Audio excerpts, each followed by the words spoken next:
Hi guys, welcome back to our channel. Guys, మన ఛానల్లో cricket సంబంధించిన ప్రతి చిన్న అప్డేట్ మన ఛానల్లో రెగ్యులర్గా వస్తుంటాయి. ఇంకా మన ఛానల్ని సబ్స్క్రైబ్ చేసుకోకపోతే గాయస్ వెంటనే సబ్స్క్రైబ్ చేసుకోండి అండ్ పక్కన బెల్ ఐకాన్ని యాక్టివేట్ చేసుకోండి. అండ్ అదే ఇంకా మా వీడియోని లైక్ చెప్తే గాయస్ వెంటనే లైక్ చేసి మన వీడియోలోకి ఎంటర్ అవుదాం. గాయస్ తప్పకుండా లైక్ చేయండి. లైక్ చేస్తే మన వీడియో మార్కెట్కి ఫాస్ట్ రీచ్ అవుతుంది. గాయస్, వీడియోలోకి ముందు ఒక చిన్న రిక్వెస్ట్ ఏంటంటే ఒక్కసారి ఈ చిన్న క్లిప్ అయితే చూడండి. దాదాపు 90% సబ్స్క్రైబ్ చేసుకోకుండా చూస్తున్నారు. గాయస్, మన ఛానల్ క్రికెట్ సంబంధించిన ప్రతి చిన్న అప్డేట్స్ రెగ్యులర్ అవసరం ఉంటాయి కాబట్టి ఖచ్చితంగా సబ్స్క్రైబ్ అయితే చేసుకోండి. ఇక ఐపీఎల్ 2026లో ఎలిమినేటర్ మ్యాచ్ వచ్చేసి Sunrisers Hyderabad versus Rajasthan Royals. గెలిచిన టీం క్వాలిఫైడ్ టు వెళ్తుంది, ఓడిపోయిన టీం ఇంటికైతే వెళ్తుంది. గాయస్, మరి మీ యొక్క ఒపీనియన్ అయితే కింద కామెంట్స్ మెయించండి. ఏ టీం గెలిచింది, రెండు టీంలలో కీ ప్లేయర్స్ ఎవరు ఉండబోతున్నారు అనేది ఖచ్చితంగా మీ యొక్క ఒపీనియన్ కింద కామెంట్స్లో అయితే మెయిన్ చేయండి. ఇక మనం ఈ వీడియోలో పిచ్ ఏ విధంగా ఉంది, టీమ్స్లో ఏమైనా మార్పులు ఉంటాయా, గెలవడానికి ఏ టీంకి ఎక్కువ అవకాశం ఉంది అనేది చూద్దాం.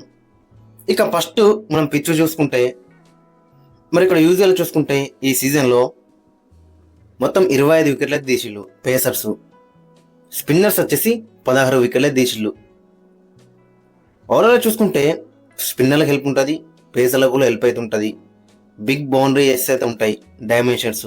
సో స్పిన్నర్లు కూడా కీగా మారే ఛాన్స్ అయితే కనబడుతుంది. ఇక ఇక్కడ మొత్తం 15 మ్యాచ్ల్లో 7 సార్లు ఫస్ట్ బ్యాటింగ్ చేసి గెలిచిళ్ళు, 8 సార్లు సెకండ్ బ్యాటింగ్ చేసి అయితే గెలిచిళ్ళు. హైయెస్ట్ టోటల్ వచ్చేసి 254, లోయెస్ట్ టోటల్ వచ్చేసి 95, యావరేజ్ స్కోర్ వచ్చేసి 181 అవుతుంది.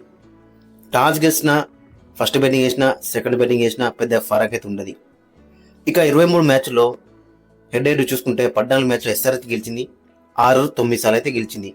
హెడ్ హెడ్ పరంగా ఖచ్చితంగా ఎస్ఆర్హెచ్కి అప్పర్ హెడ్ అవుతుంది, వన్ సైడ్ డామినేషన్ అయితే కనబడుతుంది. ఇక టీమ్స్ విషయానికి వస్తే ఖచ్చితంగా ఎస్ఆర్హెచ్ ఒక కీలక మార్పు చేసే అవకాశం అయితే మనకు కనబడుతుంది.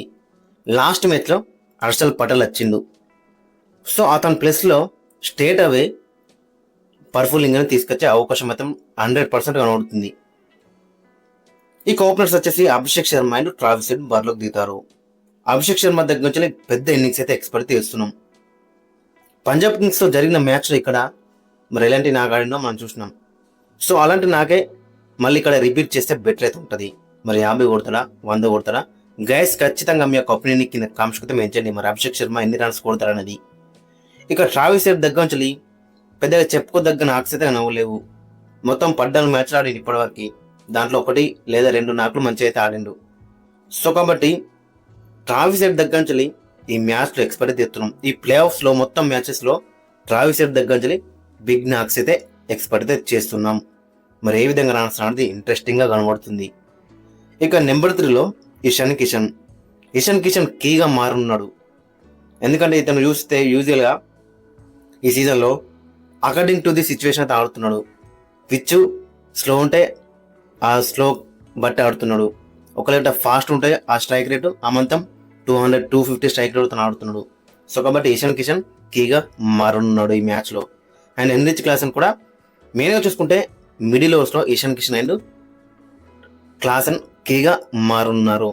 హెన్రిచ్ క్లాసన్ కూడా ఈ సీజన్లో చూసుకుంటే ఇన్ఫాక్ట్ చెప్పాలంటే ప్రతి మ్యాచ్లో కూడా డబుల్ డిజిట్ అయితే స్కోర్ చేసిండు.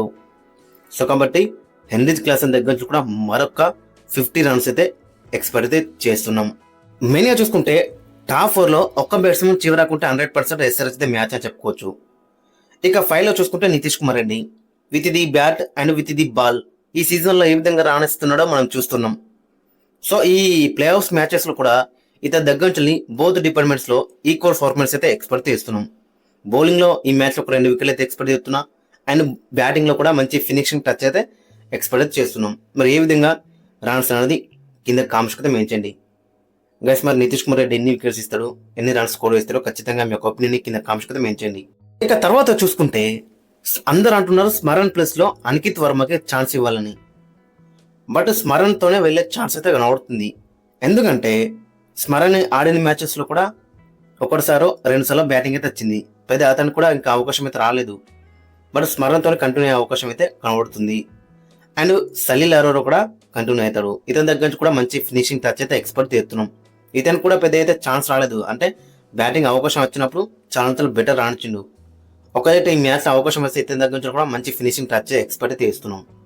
ఇక తర్వాత ప్యాట్ కమిన్స్ కూడా బ్యాటింగ్ చేస్తాడు, బౌలింగ్లో కూడా కీగా మారనున్నాడు. మెయిన్గా చూసుకుంటే హార్డ్ లెన్స్ అండ్ బౌన్సర్స్తో ఖచ్చితంగా వైభవ్ సూర్యవంశీ వికెట్ తీస్తారని అనిపిస్తుంది. ఇక తర్వాత చూసుకుంటే ఇషాన్ మలింగ కూడా చాలా బెటర్ రాణిస్తున్నాడు, స్లో రన్స్ కానీ. సో ఓవరాల్ చూసుకుంటే చాలా బెటర్గా పర్ఫార్మ్ అయితే చేసిండు ఈ సీజన్లో ఇషాన్ మలింగ. ఇక శివం కుమార్ కూడా కంటిన్యూ అయ్యే అవకాశం అయితే కనబడుతుంది. అందరూ అంటున్నారు శివం కుమార్ ప్లేస్లో జీసన్ అన్సారా లేదంటే ఇంకా వేరే బౌలర్స్ ఉన్నారు, క్రేన్స్ ఫులెత్రా లాంటి ప్లేయర్స్ని తీసుకురావాలంటున్నారు. బట్ ఖచ్చితంగా శివం కుమార్తో వెళ్ళే ఛాన్స్ అయితే కనబడుతుంది. స్టార్టింగ్ ది టోర్నమెంట్లో మనం చూసాం కదా, అతన్ని పిక్ చేయడం చాలా కష్టంగా ఉండేది. బట్ ఓవరాల్ చూసుకుంటే అతనికి కాన్ఫిడెన్స్ ఇవ్వాలి.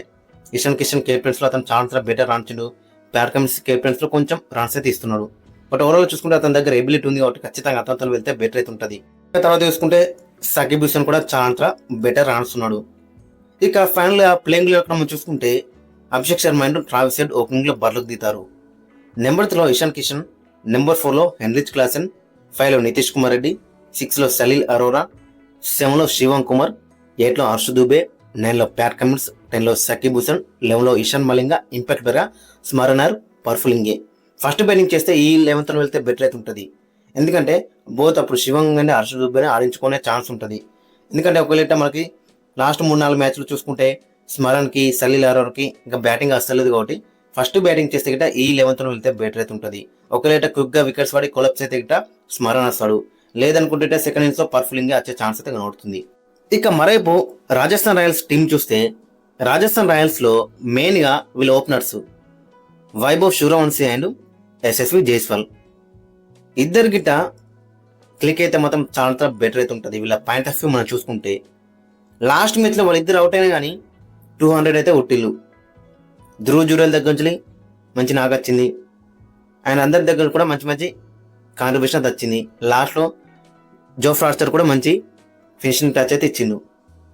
సో ఓవరాల్ చూసుకుంటే రాజస్థాన్ రాయల్స్ టీంను కూడా కొంచెం ఏరాదు.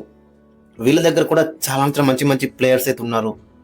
బ్యాటింగ్లో చూసుకుంటే జైస్వాల్, వైభవ్ సూర్యవంశీ, తర్వాత Dhruv Jurel, Riyan Parag, Donovan Ferreira, Dasun Shanaka, Jofra Archer కూడా లాస్ట్ మ్యాచ్లో బ్యాటింగ్లో చాలా బెటర్ రాణించిండు, బౌల్తో కూడా చాలా బెటర్ రాణిస్తున్నాడు. జడేజా ఉన్నాడు. ఇంకా బౌలింగ్లో చెప్పాల్సిన అవసరం లేదు, జోఫ్రా ఆర్చర్ ఏ విధంగా రాణిస్తున్నాడు. నాంద్రే బర్గర్ లాస్ట్ మ్యాచ్ వచ్చిండు, మళ్ళీ అతను కూడా మంచిగా వేస్తున్నాడు. బ్రిజేష్ శర్మ కూడా చాలా బెటర్ రాణిస్తున్నాడు. మెయిన్గా చూసుకుంటే జోఫ్రా ఆర్చర్ చాలా బెటర్ రాణిస్తున్నాడు. సీజన్ మొత్తం కూడా ప్రతి మ్యాచ్లో కూడా ఇంపాక్ట్ అయితే క్రియేట్ అయితే చేసిండు. ఇక బ్రిజేష్ శర్మ రాణిస్తున్నాడు. స్పిన్ డిపార్ట్మెంట్లో కొత్త వచ్చిన స్పిన్నర్ యశ్రాజ్ పుంజా కూడా చాలా బెటర్ బౌలింగ్ అయితే ఇస్తున్నాడు. సో కాబట్టి ఏమాత్రం కూడా ఈ టీంని అయితే తక్కువ అంచనా రాదు. వీళ్ళ దగ్గర కూడా మంచి ప్లేయర్స్ అయితే ఉన్నారు. మరి ఏ విధంగా రాస్తున్నది ఇంట్రెస్టింగ్గా మనకైతే కనబడుతుంది. ఇక ఫైనల్గా వీళ్ళ యొక్క ప్లేయింగ్ మనం చూసుకుంటే ఓపెనర్స్ వచ్చేసి యశస్వి జైస్వాల్ అండ్ వైభవ్ సూర్యవంశీ. నెంబర్ 3లో ధ్రువ్ జురేల్, నెంబర్ 4లో రియాన్ పరాగ్, నెంబర్ 5లో డొనోవిన్ ఫెరేరా, 6లో శుభం దుబే, 7లో జడేజా, 8లో దాసున్ షనకా, 9లో జోఫ్రా ఆర్చర్ బ్యాటింగ్ అవుతుంది, 10లో నాంద్రే బర్గర్, 11లో యశ్రాజ్ పుంజా, ఇంపాక్ట్ ప్లేయర్గా బ్రిజేష్ శర్మ. ఇక ఓవరాల్గా చూసుకుంటే మరి ఏ టీం గెలుస్తుంది? ఐ థింక్ స్లైట్ ఎడ్జ్ మాత్రం ఖచ్చితంగా ఎస్ఆర్హెచ్ వైపు ఉన్నట్టయితే కనబడుతుంది. ఎందుకంటే బ్యాటింగ్లో కానీ బౌలింగ్లో కానీ ఈక్వల్ పర్ఫార్మెన్స్ అయితే చేస్తున్నారు. సో కాబట్టి ఖచ్చితంగా ఎస్ఆర్హెచ్ ఈ మ్యాచ్ గెలిచే ఛాన్స్ అయితే మనకి కొంచెం ఎక్కువ కనబడుతుంది. గైస్ మరి మీ యొక్క ఒపీనియన్ కింద కామెంట్స్ అయితే మెంచండి. మరి మీరేమంటున్నారో అండ్ మీ యొక్క ప్లేయింగ్ లెవెన్ కూడా కింద కామెంట్స్ అయితే మెంచండి.